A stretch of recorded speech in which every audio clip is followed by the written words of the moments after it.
তৃণমূল কংগ্রেসের দাগি দুর্নীতিবাজদের দলে নিয়ে বিজেপির কি আদৌ কোনো লাভ হবে? কি তাদের পলিটিক্যাল গেম হতে পারে? তা আমরা দেখলাম কিছুদিন আগে প্রকাশ চিক থেকে শুরু করে আরও অন্যান্যদের দলে নিয়ে নেওয়া হলো। এমনকি লোকসভায় যারা দাগি বলে চিহ্নিত তাদেরকেও দলের মধ্যে একটা এন্ট্রেন্স দেওয়ার চেষ্টা করা হলো। এমনকি পশ্চিমবঙ্গ বিধানসভাতেও যাদের নামে প্রচুর কেস কামারি আছে, যাদের নামে পুলিশের কাছে অভিযোগ আছে, তাদেরকেও কিন্তু শেল্টার দেওয়ার চেষ্টা করছে বিজেপি। এখন প্রশ্ন হচ্ছে এটা কেন করছে? এইটা করা মানে কি আদপে যে এত ম্যান্ডেট পাওয়া একটা দল জনগণের ওপর কি অন্যায় হচ্ছে না? আপনাদের তো তৃণমূল থেকে বাঁচার জন্যই আপনাদেরকে ভোট দিয়েছিল। মানুষজন তৃণমূলের প্রতি তিক্ত বিরক্ত হয়ে গিয়ে তাদের যে আচরণ, তাদের যে পলিটিক্যাল যে মুভমেন্ট, তাদের যে অ্যাক্টিভিটিস, এগুলো থেকে মুখ ফিরিয়েই তো আপনাদেরকে ভোট দিয়েছে। তবে আজকে আপনারা কেন সেই সমস্ত দাগি লোকদের আপনারা দলে নিচ্ছেন? আপনাদের এর ফলে কী লাভ হবে? কটা সিট আপনারা বেশি পাবেন বা কটা অঙ্কের জন্য আপনারা এরকম করছেন? লোকসভা বা রাজ্যসভাতে হয়তো আপনারা মনে করছেন বিল পাসের জন্য এটা আপনারা সুবিধা পেতে পারেন, কিন্তু জনমানসে আপনাদের দলের যারা আদি কর্মী তাদের মনের অবস্থা একবারও ভাবলেন না? যারা চিরকাল গ্রাসরুটে তৃণমূলের সঙ্গে ফাইট করেছে, তৃণমূলের কাছে মার খেয়েছে, খুন হয়েছে, এমন সমস্ত মানুষেরা যখন দেখছে যে সে তৃণমূলের সেই সমস্ত লোকদের আপনারা দলে নিয়েছেন যাদের বিরুদ্ধে ওরা চিরকাল গলা ফাটিয়ে এসছে, এর ফলে মমতা বন্দ্যোপাধ্যায় একসময় যেমন সর্বগ্রাসী মনোভাব নিয়েছিলেন, তিনি কোনো বিরোধী দলকে স্পেস দিতে চাইছিলেন না, কংগ্রেসের একটা সিটকে পর্যন্ত দখল করতে চেষ্টা করেছে, বিজেপির লোকদের ভাঙানোর চেষ্টা করেছিল, সেই পথে বিজেপি আবার হাঁটতে শুরু করলো। এটা কি অত্যন্ত একটা সুইসাইডাল হয়ে গেল না? আজকে আপনারা এত দলে এত সমর্থন পেয়েছেন, আপনারা মুক্ত কণ্ঠে কাজ করবেন, আপনাদের তো আনন্দে কাজ করা উচিত।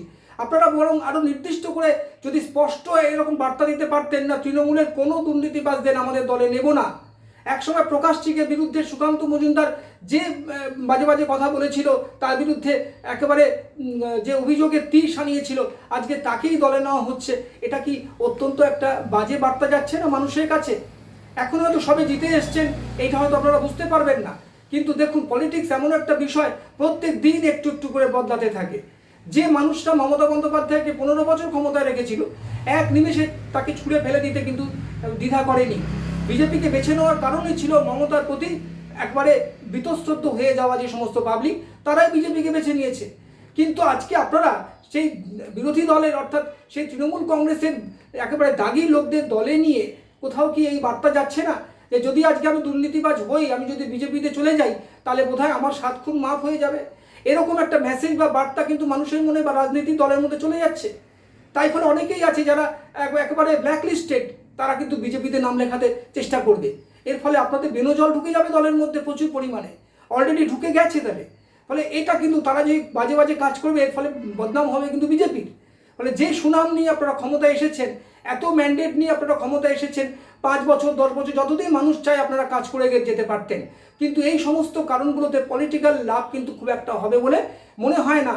আপনারা হয়তো অঙ্ক করছেন অন্যভাবে, হয়তো লোকসভা বা রাজ্যসভাতে বিল পাসের ক্ষেত্রে আপনাদের কিছু সুবিধা হলেও হতে পারে, কিন্তু বৃহত্তর পলিটিক্সে, যেটা আউটার পলিটিক্স বলা হয়, সেই পলিটিক্সে কিন্তু মানুষের মনের মধ্যে আপনারা কিন্তু একটা বাজে ধারণা তৈরি হয়ে যাচ্ছে আপনাদের সম্বন্ধে।